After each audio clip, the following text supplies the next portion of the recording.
कृष्णं वन्दे जगद्गुरुं माधव त्रिभुवन जनप्रियम्। कृष्णं वन्दे जगद्गुरुं माधव त्रिभुवन जनप्रियम्।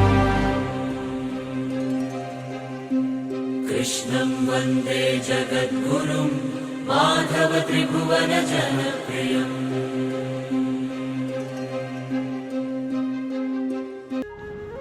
ఓం శ్రీకృష్ణ సద్గురవే నమః. ఓం శ్రీకృష్ణ పరబ్రహ్మణే నమః. కృష్ణం వందే జగద్గురు.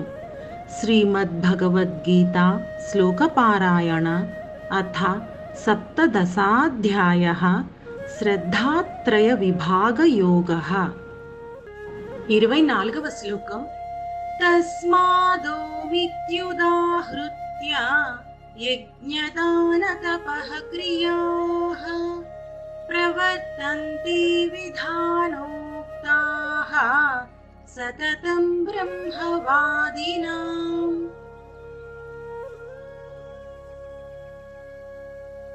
పద విభజన. తస్మాత్ ఓం ఇతి ఉదాహృత్య యజ్ఞ దాన తపః క్రియాః ప్రవర్తంతే విధాన ఉక్తాః సతతం బ్రహ్మ వాదినాం.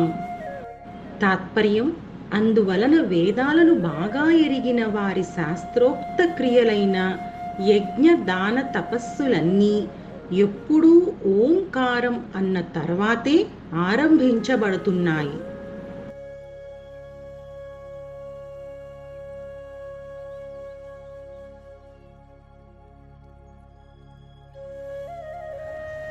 ఓం తత్సత్ అనే 3 పదాల్లోనూ మొదటిది అయిన ఓంకారాన్ని యొక్క మహిమను ఈ శ్లోకంలో భగవానుడు వెల్లడిస్తున్నాడు.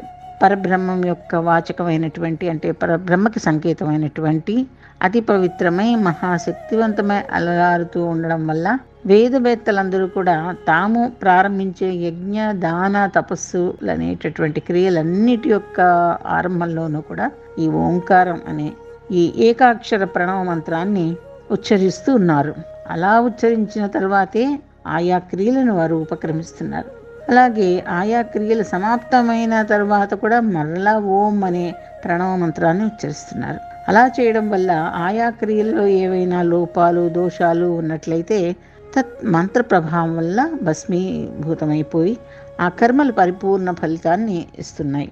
సతతం అని చెప్పడం వల్ల అటువంటి వేదవేత్తలు తామాచరించే ఆయా యజ్ఞదానాది సత్క్రియల ప్రారంభంలో ఎప్పుడూ ఒకసారి కాదనమాట, ఎల్లప్పుడూ ఆ ప్రకారంగానే ప్రణవోచ్చారణం చేస్తూ ఉన్నారని స్పష్టమవుతుంది. అంటే ఇంజన్ వల్ల రైలు పెట్టెలన్నీ కూడా కదులుతున్నట్లుగా 1 అనే సంఖ్య తర్వాతే పక్కన పూర్ణానుస్వారాలు అంటే సున్నాలు శక్తివంతం అవుతున్నట్లుగా మొదట గల ఓంకారం చేత తక్కిన మంత్రాలన్నీ కూడా మంత్రక్రియలు అన్నీ కూడా చైతన్యవంతమవుతూ ప్రభావవంతమవుతూ ఉన్నాయన్నమాట. ఓంకారాన్ని బయటికి వినిపించేలాగా ఉచ్చరించినప్పుడు అది పవిత్రతను పుట్టిస్తుంది. ఓంకారం అంటే దేవుడి పేరే. యోగ సూత్రాల్లో కూడా తస్య వాచకః ప్రణవః అని చెప్పడం జరిగింది.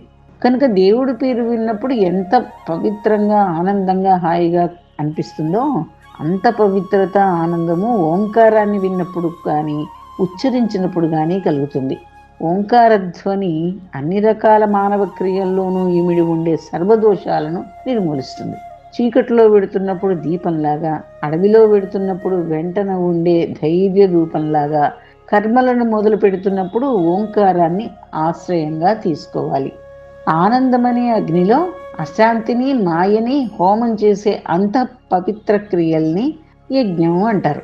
భగవంతుడికి సమర్పించే అహైతుకీ భక్తినే దానం అంటారు. తన ఆధిపత్యంతోనే సత్యాన్ని దర్శించడం కోసం చేసే ప్రయత్నాన్ని తపస్సు అంటారు.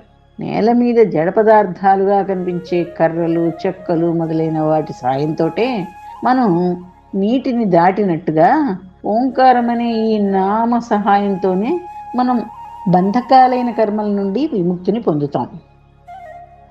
లోపాలు లేని కర్మ అంటూ ఉండదు. ప్రతి కర్మలోనూ చిన్న చితకా లోపం ఏదో ఒకటి కనిపిస్తూ ఉంటుంది. అందుకోసం కర్మలు చేయడం మానం కదా.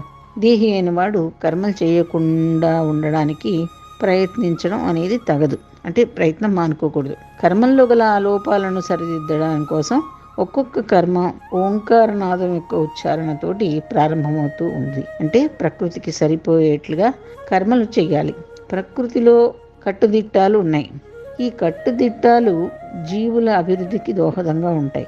కరుణతో నిండిన ఆ కట్టుబాట్లను గ్రహించి దానికి తగినట్లుగా కర్మలను చేస్తూ ఉండాలి. ఆ కర్మలే కాలక్రమాన విఘ్నేశ్వర పూజగా మారింది. విఘ్నేశ్వరుడు ఓంకార స్వరూపుడు. ఆచరించే కర్మలన్నిటిలోనూ కూడా కలిగే విఘ్నాలను తొలగించడానికి, చక్కగా నిర్వహించి విజయాన్ని సాధించడానికి వినాయకుడు తోడ్పడుతూ ఉన్నాడు. శబ్దాలన్నీ కూడా ఓంకారములో సంగమం అవుతూ ఉంటాయి. ప్రతి ఒక్కరి సకల కార్యాలు ప్రకృతి కార్యాలలో లీనమవుతూ ఉండాలి. అప్పుడు అది విఘ్నాలు లేకుండా పూర్తవుతుంది. అంటే ప్రకృతికి విరుద్ధంగా అసలు కార్యాలు చేయకూడదన్నమాట. ప్రకృతిలో లీనమయ్యే కార్యాలే చేయాలని తెలుస్తుంది. దీనివల్ల అనుభవాలందరూ కూడా ఓంకారంతో ప్రారంభిస్తున్నారు కనుక అలా చేస్తే కార్యాల్లో దోషాలు పోతాయి కనుక అందరూ అలా చేయాలని తెలియజేస్తున్నాడు భగవాన్. కృష్ణార్పణ. తస్మాదోమిత్యుదాహృత్య యజ్ఞదానతపః క్రియాః ప్రవర్తంతే విధానోక్తాః సతతం బ్రహ్మవాదినాం. తస్మాదోమిత్యుదాహృత్య యజ్ఞదానతపః క్రియాః ప్రవర్తంతే విధానోక్తాః సతతం బ్రహ్మవాదినాం. తస్మాదోమిత్యుదాహృత్య యజ్ఞదానతపః క్రియాః ప్రవర్తంతే విధానోక్తాః సతతం బ్రహ్మవాదినాం. తస్మాదోమిత్యుదాహృత్య యజ్ఞదానతపః క్రియాః ప్రవర్తంతే విధానోక్తాః సతతం బ్రహ్మవాదినాం. తస్మాదోమిత్యుదాహృత్య యజ్ఞదానతపః క్రియాః ప్రవర్తంతే విధానోక్తాః సతతం బ్రహ్మవాదినాం. జై శ్రీకృష్ణ.